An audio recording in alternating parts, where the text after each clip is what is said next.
Hello investors, welcome to tubelettrading.com। My self Sagar Sharma और आज हम लोग बात करने वाले हैं टाटा कैपिटल लिमिटेड आईपीओ के बारे में। इस आईपीओ की सबसे अच्छी बात ये है कि one of the famous group in India that is the Tata group, उसकी सबसे पहली फाइनेंशियल लिमिटेड कंपनी होगी एनएससी या बीएससी के ऊपर। इस वीडियो में हम लोग डिस्कस करेंगे कि इस आईपीओ की ओपन और क्लोजिंग डेट क्या है, प्राइस रेंज क्या रहेगी और ये हमारा जो एनएससी या बीएससी पर लिस्ट कब होगा, और साथ साथ इसके वीडियो के अंदर हम इसके फाइनेंशियल्स को भी चेक करेंगे और लास्ट में मैं आपको वन से या टू इम्पोर्टेंट थिंग्स भी है इससे रिलेटेड वो भी बताऊंगा।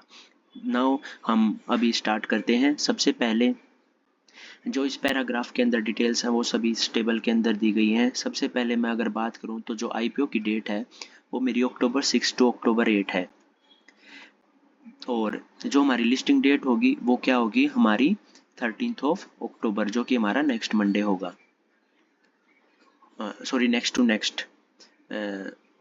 और जो हमारा फेस वैल्यू रहेगा वो हमारा 10 रुपये पर शेयर रहेगा, और जो इशू बैंड प्राइस है वो 310 से 326 के बीच में है जो हमारा इशू प्राइस रहेगा। जो हमारा लोट साइज रहेगा वो रहेगा हमारा कितना 46 शेयर्स का रहेगा। जो टोटल इशू हो रहा है वो कितने करोड़ का हो रहा है, 15,500 करोड़ का है जो टोटल इशू है, जिसके अंदर जो फ्रेश इशू है वो हमारा 6800 करोड़ का है, और जो ऑफर फॉर सेल है मतलब जिनके पास ऑलरेडी इसके शेयर्स हैं वो सेल कर रहे हैं, और वो है लगभग हमारे 8600 करोड़ के। तो 8 और 6 15, और लगभग इतना ही होगा 15,511 करोड़ के लगभग। जो लिस्टिंग होगी वो हमारी किस पर, एनएससी साथ साथ बीएससी पर भी होगी। जो इसकी जो आईपीओ की जो ओपनिंग डेट है वो कब की है, मंडे 6 अक्टूबर, और जो क्लोजिंग डेट है वो हमारी अक्टूबर 8 है। जो हमें अलॉटमेंट का जो पता चलेगा वो कब पता चलेगा, अक्टूबर 9 को।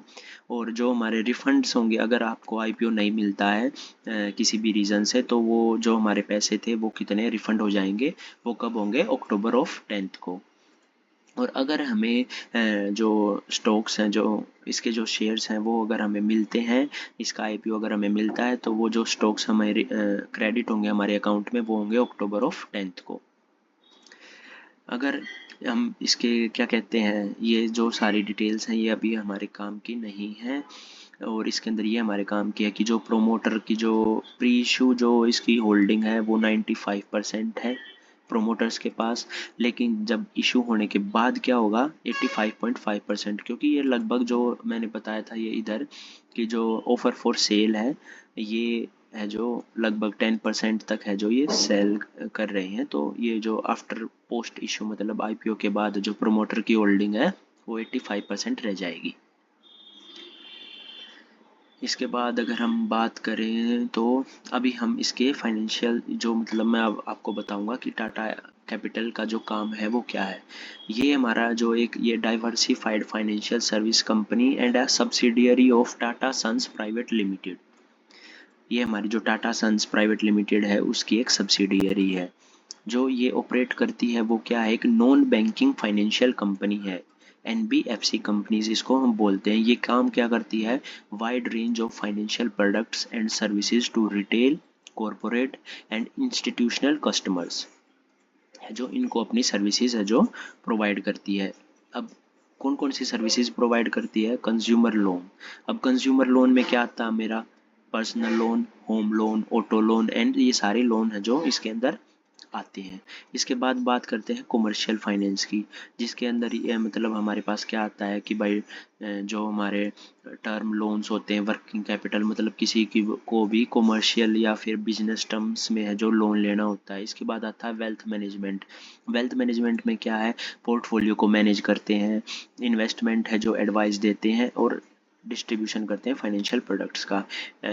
इन्वेस्टमेंट बैंकिंग, इसके अंदर क्या है, equity capital market, mergers and ये है जो काम भी एक लोग कराते हैं। अगर मैं इसकी जो फाइनेंशियल जो टर्म्स होती हैं अगर मैं उनकी अगर मैं बात करूं, तो जो हमारा मार्च टू मार्च है जो ईयरली टू ईयरली कंपेयर होगा, तो मार्च 2023 के अंदर जो इसके पास असेट थे वो थे 1,35,000 करोड़ के। फिर वही 2024 के अंदर कितने हुए, 1,76,000 करोड़ के, और वो 2025 के अंदर कितने हुए, 2,48,000 करोड़ के। तो यहाँ तो हमें साफ साफ दिखाई दे रहा है कि जो इनके एसेट्स हैं वो ईयरली टू ईयरली इंक्रीज हो रहे हैं। और अगर इनकम की बात करूँ तो 2023 के अंदर 13,000 करोड़ था, अब 18,198 करोड़ था 2024 के अंदर, और अभी 2025 के अंदर था 28,369 करोड़। ये जो है डाटा है ये जून तक का ही दिया गया, मतलब जो जो हमारा 2026 है उसके फर्स्ट क्वार्टर की डिटेल्स है ये। तो अगर कंपनी ऐसे ही ग्रोथ करती रही तो जैसे यहाँ पर 7,500 करोड़ है, तो अगर मैं इसको 4 से मल्टीप्लाई करूँगा तो लगभग 30,000 करोड़ हो जाएगा। अगर मैं यहाँ पर अगर मैं कंपेयर करूँगा 31 मार्च 2026, अगर मैं यहाँ पर जो नेक्स्ट टेबल हमारी बनेगी, कॉलम जो हमारा बनेगा 2026 का, तो उसके अंदर यहाँ प्रॉफिट होगा लगभग 30 से 32,000 करोड़। उससे ज़्यादा भी हो सकता है अगर कंपनी आउट परफॉर्म करती है। और जो मेरा प्रॉफिट आफ्टर टैक्स है वो है जो मेरा, वो भी है जो ईयरली टू ईयरली इंक्रीज हो रहा है। जो मेरा नेटवर्थ है वो भी इंक्रीज हो रही है टोटल, हाँ, लेकिन अगर मैं बोरोइंग की बात करूँ तो भाई बोरोइंग है जो वो ईयरली टू ईयरली इंक्रीज हो रही है। ठीक है। और अगर मैं इसकी की परफॉर्मेंस बात करूँ, return on ROE, return on equity, वो हमारा 12.6% है, डेब्ट टू इक्विटी रेशियो 6.60 है। और यहाँ ये हो गया। तो जो मेनली जो ये हमारी हमारी जो डिटेल्स थी टाटा कैपिटल की वो ये थी। अगर मैं इसके ग्रोथ की बारी रिलेटेड अगर मैं बात करूँ तो जो ग्रोथ की जो परसेंटेज आती है वो हमारी 37.3% है। जो कंपनी है वो third largest diversified NBFC non banking financial company है इंडिया के अंदर। टोटल ग्रोस लोन, जो इसका जो ग्रोस लोन है वो कितना है भाई, 2,33,400 करोड़ अभी तक 30 जून 2025 तक, जो कि हमारा CAGR जो है 37.3 है जो मेंटेन कर रही है। अगर मैं इसके IPO के, ये थोड़ा सा टॉपिक से हटके है, मैंने ChatGPT से पूछा था कि मैंने इसके IPO के लिए अप्लाई करना चाहिए या नहीं करना चाहिए, तो जो ChatGPT का आंसर है वो हमारा नो आया है। फिर मैंने पूछा कि क्यों, तो इसने बताया है कि वैल्यूएशन कंसर्न, मतलब कि क्या होता है कि अगर ये प्राइस हुआ एग्रेसिवली, जो कि क्योंकि मतलब क्या होता है जो भी बड़े हमारे IPO आते हैं उसमें हर कोई पैसा लगाने के लिए, जैसे हर कोई उजारू रहता है मतलब कि भाई टाटा का नाम है ये तो चलेगा ही चलेगा, तो इसलिए क्या है एग्रेसिवली है जो प्राइस हो सकता है, जो कि कॉमन होता है बिग IPOs के साथ। यूँ तो हम क्या कर सकते हैं, क्या दिक्कत आ सकती है, and up buying at high valuation. और मार्केट कंडीशन, अभी जो मार्केट की जो कंडीशन है वो क्या है, वोलेटाइल है, और तो मतलब कहीं भी हो सकती है इसकी लिस्टिंग, ऊपर भी जा सकता है और नीचे भी जा सकता है।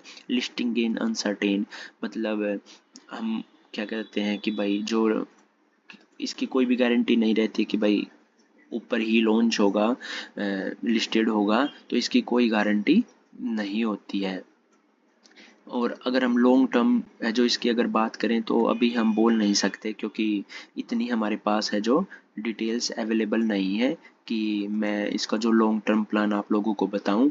अल्टरनेट अपॉर्चुनिटी, मतलब ये बोल रहा है कि हमारे पास बहुत सारे लिस्टेड ऐसे स्टॉक्स हैं जो फाइनेंशियल सर्विसेज के, जिनका हम बिजनेस है जो पहले से ही चेक कर सकते हैं और वो अच्छी ग्रोथ के साथ चल रहे हैं, तो हम उसके पास उनमें हम इन्वेस्ट कर सकते हैं। अगर मैं इसका जो ग्रे मार्केट में प्रीमियम की अगर मैं बात करूं तो वो इसका लगभग 8.28% है अभी, मतलब अभी ओपन होने से पहले ही। मैंने आपको मोस्टली ऑल द डिटेल्स हैं जो आप लोगों को बता दी हैं। अगर आपको मेरी वीडियो अच्छी लगे तो अपने दोस्तों के पास शेयर करें, लाइक करें और सब्सक्राइब करना ना भूलें। Thank you and have a nice day and let your money work for you always.